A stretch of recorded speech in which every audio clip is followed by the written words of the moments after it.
Hello and अस्सलाम वालेकुम दोस्तों। उम्मीद है आप सब खैरियत से होंगे। दोस्तों आज फिर मैं आप लोगों के लिए एक बहुत ही इंटरेस्टिंग वीडियो लेकर आया हूं जिसमें हम 40 छोटे छोटे इंग्लिश के फ़िक्रात सीखेंगे जो आपकी स्पोकन इंग्लिश के लिए बहुत ही ज़्यादा इम्पोर्टेंट हैं, क्योंकि ये फ़िक्रात आपकी स्पोकन इंग्लिश को बहुत ही ज़्यादा इन्हांस करेंगे। तो प्लीज़ वीडियो को कम्प्लीटली वॉच कीजिएगा। वीडियो शुरू होने से पहले आप लोगों से एक छोटी सी रिक्वेस्ट है कि चैनल पर नए हैं तो सब्सक्राइब करें और साथ में बेल आइकन पर भी क्लिक कर दें। तो चलिए आज के लेसन का आगाज़ करते हैं। सबसे पहला सेंटेंस है मैं नहीं मानता। इस फिक्रे का इस्तेमाल हम तब कर सकते हैं जब हम किसी बात से राज़ी ना हो, तो हम इंग्लिश में कहेंगे I don't agree. I don't agree. Next है गाड़ी में बैठो, तो हम इसको इंग्लिश में कहेंगे get in the car. Get in the car. Next है क्यों नहीं।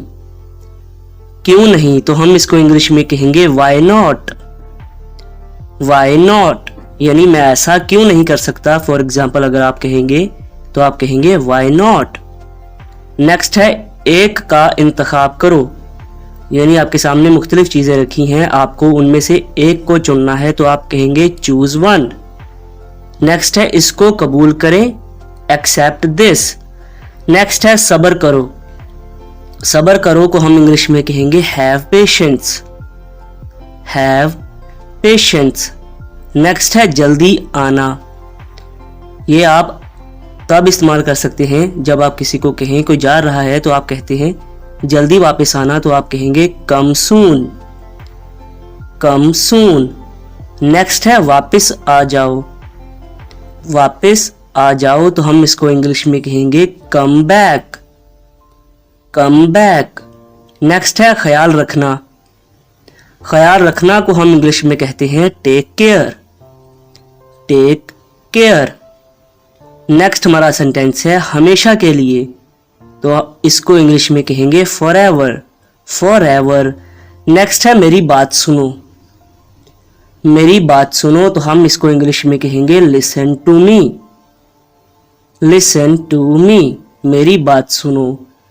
दोबारा कोशिश करो, ट्राई अगेन। Try again. मेरी तरफ देखो, look at me. Look at me. मैं ये कर सकता हूं। मैं ये कर सकता हूं, I can do it. I can do it. कोई मसला नहीं। कोई मसला नहीं, तो हम इसको इंग्लिश में कहेंगे नो प्रॉब्लम। नो प्रॉब्लम, कोई मसला नहीं। नेक्स्ट हमारा सेंटेंस है इसे संभालो, तो हम इसको इंग्लिश में कहेंगे handle this. Handle this. Next है कम अज कम। कम अज कम, तो हम इसको इंग्लिश में कहेंगे एट लीस्ट। At least. वाकई। वाकई को हम इंग्लिश में कहेंगे और रियली। आप इसका हैरानी में इस्तेमाल कर सकते हैं और रियली। नेक्स्ट है गाली मत दो, इसको हम कह सकते हैं डोंट अब्यूज या फिर डोंट कॉल नेम्स। नेक्स्ट है मुझे परवाह नहीं, इसको इंग्लिश में कहेंगे I don't care. I don't care. तो फ्रेंड्स ये थी आज की वीडियो। उम्मीद करता हूँ आज की वीडियो आप लोगों को इन्फॉर्मेटिव लगी हो और इंटरेस्टिंग लगी हो। अगर आप लोगों को वीडियो पसंद आई है तो लाइक, शेयर और कमेंट करें। अगर आप लोग हमारे चैनल पर न्यू हैं तो जल्दी से सब्सक्राइब करें और साथ में बेल आइकन पर भी क्लिक कर दें। आपसे इंशाल्लाह मुलाकात होगी अगली वीडियो में। फ़िलहाल के लिए अल्लाह हाफिज़ व नासिर।